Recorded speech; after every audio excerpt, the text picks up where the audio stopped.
लेकिन नंबर 5 पे करें कि महाराष्ट्र में 45 नेता कांग्रेस में जाने को तैयार। महाराष्ट्र के अंदर जिस तरह से हलचलें तेज है और जिस तरह से अमित शाह गए, यह खबर आई कि जिताऊ कैंडिडेट वह भाजपा में कांग्रेस में जाने को तैयार है, इंडिया गठबंधन में जाने को तैयार है।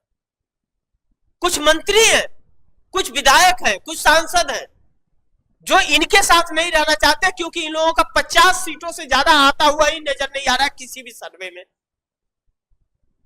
ऐसे में वो अपनी राजनीतिक करियर को दांव पे नहीं लगा सकते इनके साथ, जब इनकी खुद का ठिकाना ना हो, यह कुर्सी पे कब तक रहेंगे, दूसरे के रामो करम पर रहे। तो अब इनके साथ डूबती नाव में कोई सवार नहीं होना चाहता और वह कांग्रेस के साथ जाता हुआ नजर आ रहा है।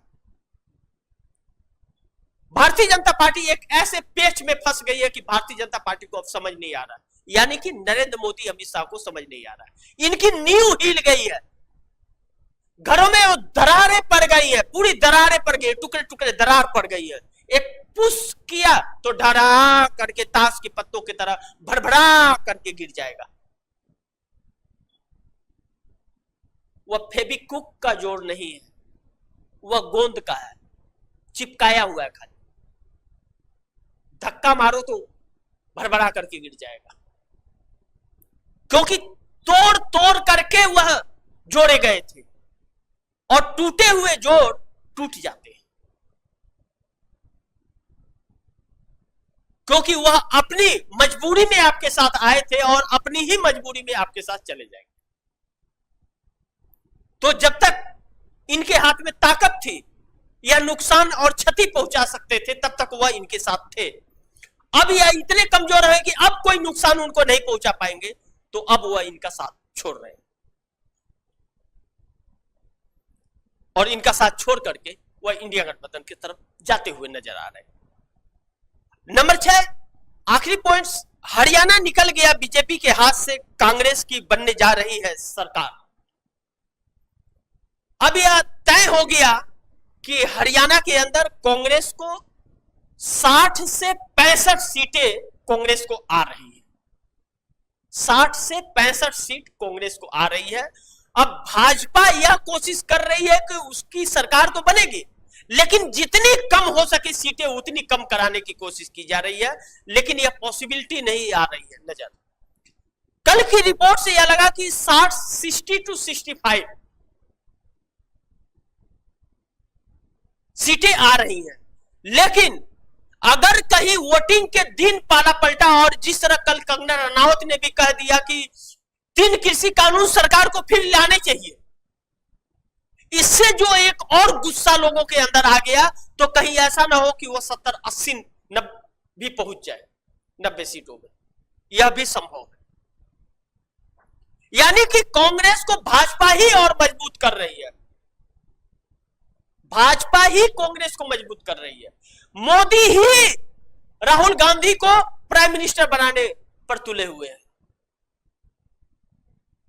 और इस देश की मांग अब राहुल गांधी हो गए, इस देश की आन बान शान राहुल गांधी हो गए।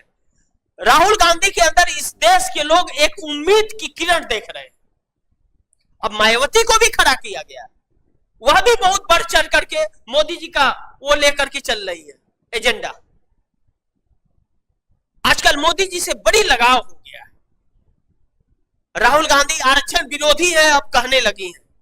जो आरक्षण की बात कर रहा है, जो आरक्षण की बात पूरे देश में अलग जगा रहा है, जो अमेरिका में आरक्षण की बात किया कि आज की जरूरत है हमारे देश में आरक्षण की, और 50% की बैरिकेड को तोड़ने का और 65 से 75% ले जाने का, तो मायावती कह रही है कि आरक्षण विरोधी है।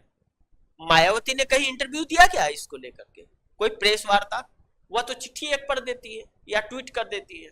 तो अब वह भी उतर गई है। लेकिन अंबेडकर के परपोते वह कहते नहीं राहुल गांधी सही है। उनको भाजपा वालों का फोन किया था कि आप आंदोलन कीजिए, हम आपके साथ हैं। उन्होंने कहा उन्होंने कुछ किया ही नहीं है, कहा ही नहीं हुआ, तो आरक्षण के पक्ष में है तो कैसे उनके खिलाफ आंदोलन करें।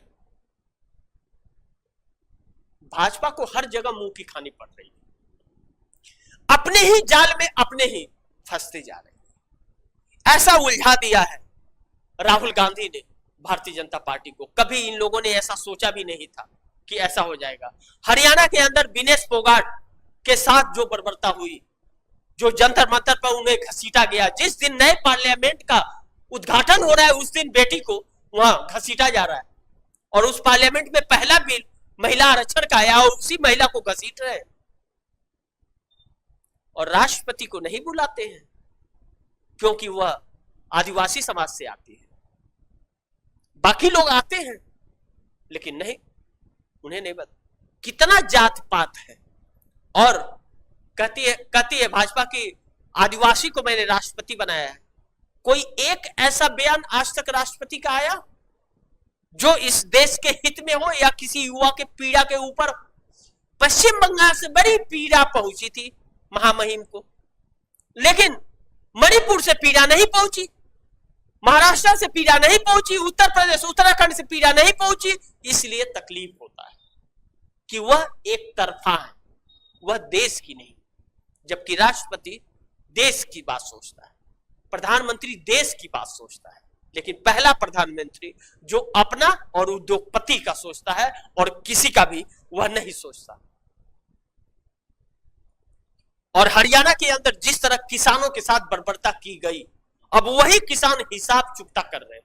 और कल कंगना रनौत ने यह कह करके कि फिर से 3 कृषि कानून आने चाहिए, किसानों के हरे भरे दर्द को और कुरेह दिया। अब और तेजी से और गुस्सा में अभी भी हरियाणा और पंजाब बॉर्डर पे किसान बैठे हुए हैं, और भूपेंद्र हुड्डा ने यह बयान दिया है। उन्होंने कहा है हुड्डा ने कि अगर कांग्रेस की सरकार बनती है तो वह बैरिकेड खोले जाएंगे, किसानों का हक है वह जा करके अपना धरना प्रदर्शन कर सकते हैं। यानी कि 8 तारीख के बाद वह किसान दिल्ली पहुंचने वाले हैं, और 6 महीना से बैठे हुए किसान अगर दिल्ली आए अब तो वह दिल्ली से हटने वाले नहीं है, यानी कि इस सरकार के लिए मुसीबतें शुरू हो जाने वाली है।